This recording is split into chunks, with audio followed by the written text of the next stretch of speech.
पाकिस्तानी सियासत बुनियादी तौर पर यू टर्न्स का मजमुआ है। जब अनवारुल हक काकड़ से वोट मांगे पाकिस्तान पीपल्स पार्टी और एएनपी ने सेनेट में ऑपोजिशन लीडर के इंतखाब पर, तो उस वक्त नून लीग ने शो कॉज नोटिस जारी कर दिए। बिलावल भुट्टो और असफंदयार वली को शो कॉज नोटिस मुस्लिम लीग नवाज ने जारी किए। मोहतरमा मरियम नवाज शरीफ साहिबा भी तनकीद करती रहीं। अब साबिक वजीर आजम शहबाज शरीफ ने उनको गुड लक भी कहा है और बड़े खुश उसलूबी से तमाम तर जमहूरी मामला जो हैं वो आगे चले हैं। लेकिन क्या अनवारुल हक काकड़ भी अपने माजी के मौक़िफ़ से यू टर्न लेंगे? अनवारुल हक काकड़ माजी में पीटीआई चेयरमैन इमरान खान को मुस्लिम उम्मा का ग्रेट लीडर कह चुके हैं। उनका यह भी कहना था कि पाकिस्तान के मुआशी और सियासी बहरान का वाहिद हल पीटीआई चेयरमैन इमरान खान। अब देखना यह है कि क्या 90 रोज के अंदर इंतखाबात हो पाते हैं या नहीं। अस्सलाम वालेकुम, आप देख रहे हैं कैपिटल वीलॉग्स और मैं रुखशान मीर।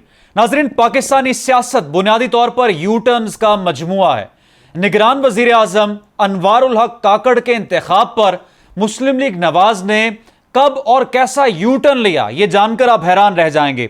और सबसे बड़ा सवाल यह है कि क्या निगरान वजीर आजम अनवारुल हक काकड़ अपने माजी के बयानात, अपने माजी के मौक़िफ़ पर कायम रहेंगे या वो भी अपनी बातों से बिल्कुल इनहराफ करेंगे। आज के इस वीलॉग में सबसे पहले तो माजी करीब से मैं चंद अहम इवेंट्स, उनकी इंफॉर्मेशन आपके सामने रखने वाला हूं और कुछ ऐसे हकायक वीलॉग में आपके साथ शेयर करने वाला हूं जो शायद आपने पहले कभी ना सुन रखे हों।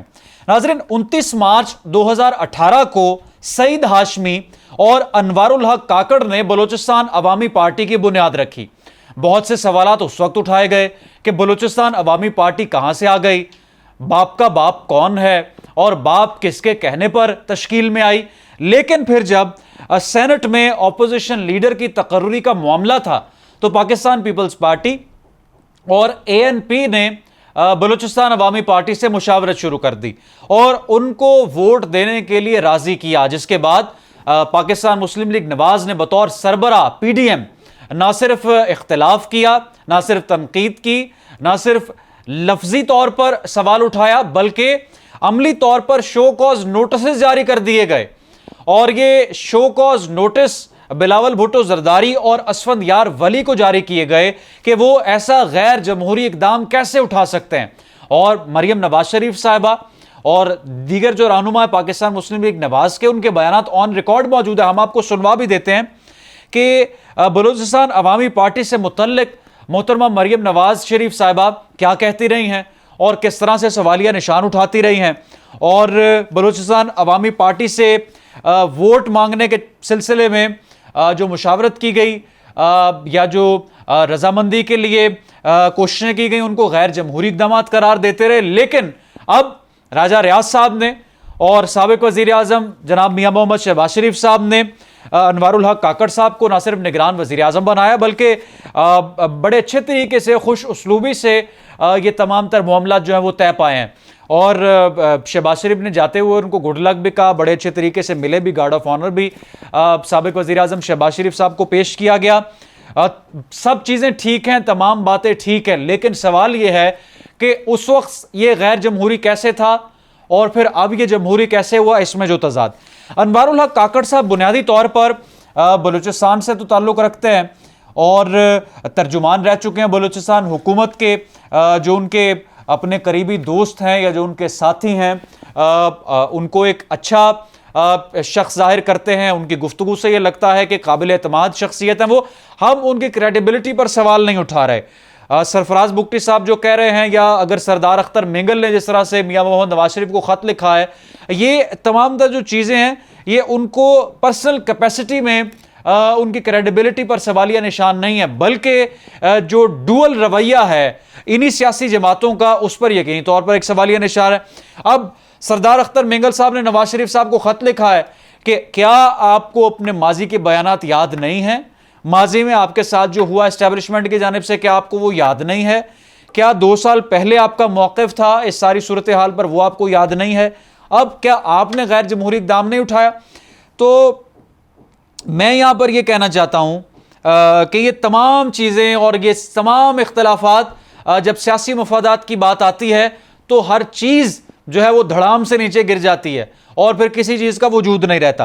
अब ये अब care taker prime minister Anwarul हक काकड़ साहब जो हैं, माजी में पीटीआई चेयरमैन इमरान खान के बड़े डाई हार्ड फैन थे और इनकी मुख्तलिफ स्टेटमेंट्स मौजूद हैं, ट्वीट्स मौजूद हैं, इनके बयानात मौजूद हैं। मुस्लिम उम्मा का great leader PTI chairman Imran Khan है, ये अनवारुल हक काकड़ साहब के अल्फाज हैं।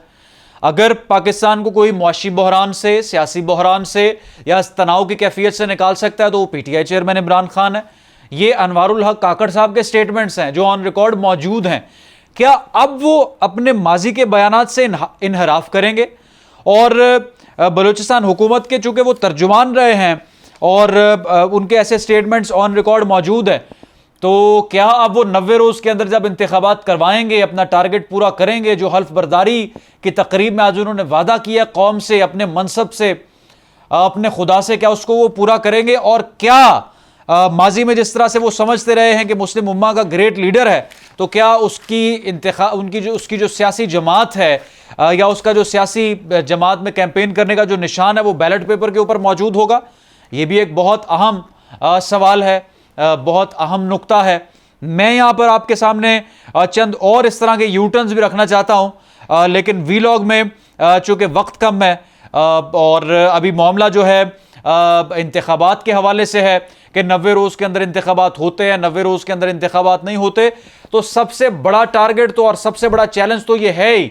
लेकिन मुल्क को मुआशी बहरान से निकालना और जो इंटरनेशनल कमिटमेंट्स अभी चल रही हैं हमारी, और जो इंटरनेशनली हमारे वादे और जो जितने भी प्रोजेक्ट्स हैं ऑनगोइंग, उनको किस तरीके से डील करते हैं अनवारुल हक काकड़ साहब, ये बहुत अहम सवाल है। बलूचिस्तान से नुमाइंदगी तो मिली है केयर टेकर प्राइम मिनिस्टर को और यकीनी तौर पर उन्हें बलूचिस्तान की बात तो करनी चाहिए, लेकिन बतौर वजीर आजम, निगरान वजीर आजम, और भी बहुत बड़े बड़े चैलेंजेस उनके सामने जो है वो दरपेश हैं। रुखसान मीर को कैपिटल वीलॉग से इजाज़त दें, दोबारा हाजिर होंगे। अल्लाह हाफिज़।